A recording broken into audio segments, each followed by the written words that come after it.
100% બજાર જેવા અને એકદમ પરફેક્ટ આપણે લીલી મેથીના ખાખરા બનાવીશું.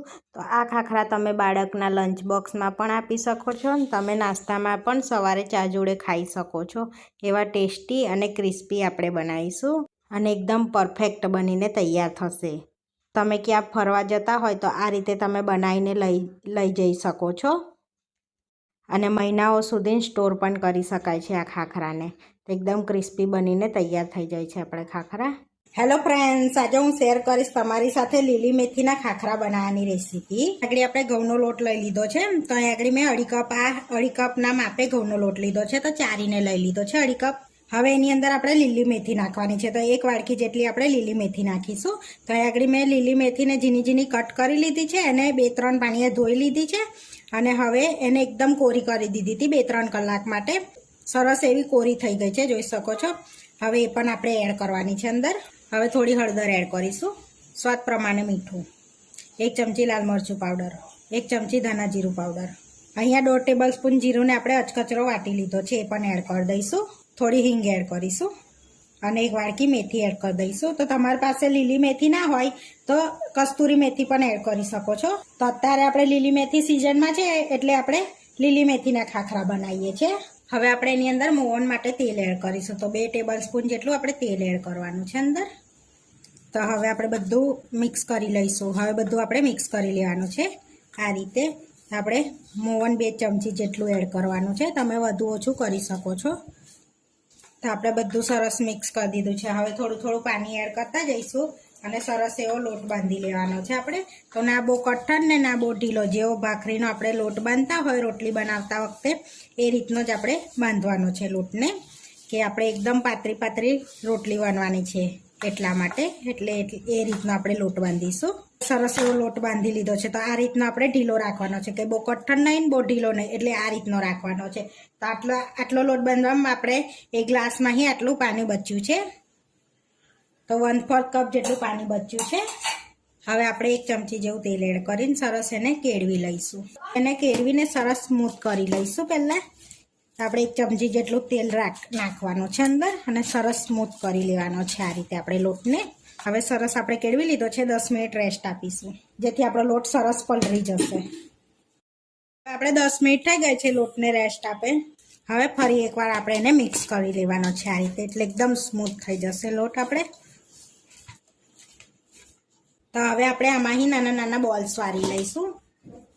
મીડિયમ સાઈઝના ગુલ્લા વારવાના છે.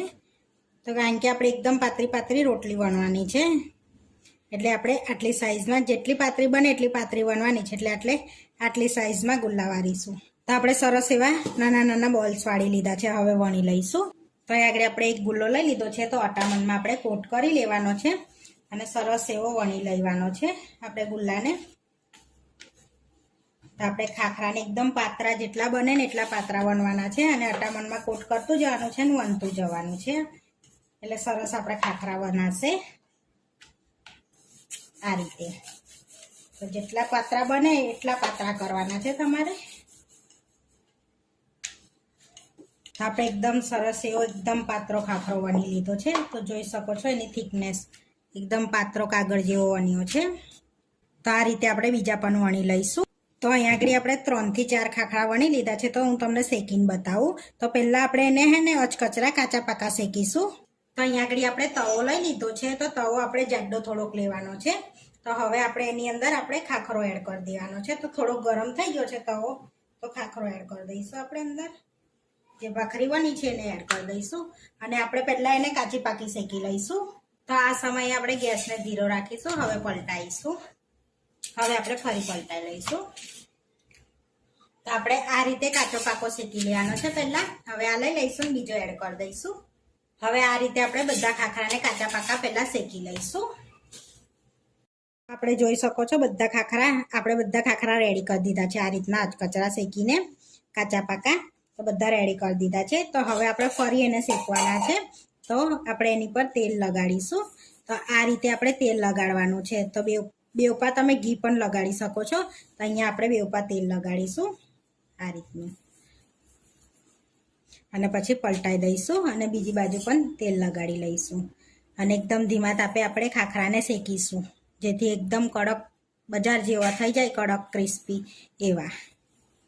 ખાખરા પર આપણે તેલ યા ઘી લગાડી શકાય છે, તો લગાડતા જઈશું ને શેકતા જઈશું. તો અહીંયા આપણે તવો લઈ લીધો છે, તો ગરમ જ છે, આપણે આગળ શેકેલી છે, તો એની પર આપણે એડ કરી દઈશું અને એકદમ ધીરો ગેસ રાખીશું ને જાડી તવી લેવાની છે આપણે, એટલે સરસ ખાખરો શેકાશે, આપણે બળી નહીં જાય અને સરસ શેકાશે. તો આ ખાખરા પર બીજો ખાખરો મૂકીને આપણે આ રીતે પહેલાં શેકી લઈશું એને હાથેથી. તમારી પાસે ખાખરા શેકવાનું હોય એનાથી પણ શેકી શકાય છે, અને ના હોય તો કકડાથી પણ આપણે શેકી શકીએ છીએ. એને આ રીતનો કકડો હોય ને તેની પર આપણે આ રીતનો જાડો લેવાનો અને પ્રેસ કરતું જવાનું છે આ રીતે, અને શેકતું જવાનું છે, બધી બાજુ પ્રેસ કરવાનું છે આ રીતે. અને આ રીતે આપણે પલટાઈશું. જોઈ શકો છો ખાખરો આપણો સરસ એવો શેકાય છે. તો ફરી આપણે એ જ મૂકી અને ફરી એને શેકવાનું છે એ જ રીતે. તો આ રીતના ધારો પણ પ્રેસ કરવાની છે, એટલે કાચી નારે ધારો સરસ એવી આ રીતે. તો આપણે ખાખરા પાતરા બન્યા છે ને એટલે એને શેકાતા પણ વાર નહીં લાગે અને ફટાફટ શેકાઈ જશે. તો એકની ઉપર એક તમે મૂકી શકશો ને તો ફટાફટ શેકાઈ જશે. અને તમારી પાસે હેલ્પ કરવા વાળું કોઈ હોય તો તમે 2 તવા મૂકીને હેલ્પ કરી શકો છો, આ રીતના શેકી શકો છો. 2 જણ હોય તો ફટાફટ શેકાઈ જાય, ખાખરા આપણા વાર ના લાગે. તો જોઈ શકો છો સરસ આપણે ક્રિસ્પી થવા લાગ્યો ખાખરો. તો આપણે સરસ એવો શેકાઈ ગયો છે ખાખરો બેઉ પાહી, જોઈ શકો છો. તો હવે આપણે લઈ લઈશું ખાખરાને અને આ રીતે બધા ખાખરા શેકી લઈશું. તો આપણે બધા ખાખરા બનાવીને રેડી કરી દીધા છે, જોઈ શકો છો સરસ એવા ક્રિસ્પી બી થયા છે. હવે સૌ કરી લઈશું આપણે. અહીંયા પ્લેટમાં આપણે ખાખરા લઈ લઈશું.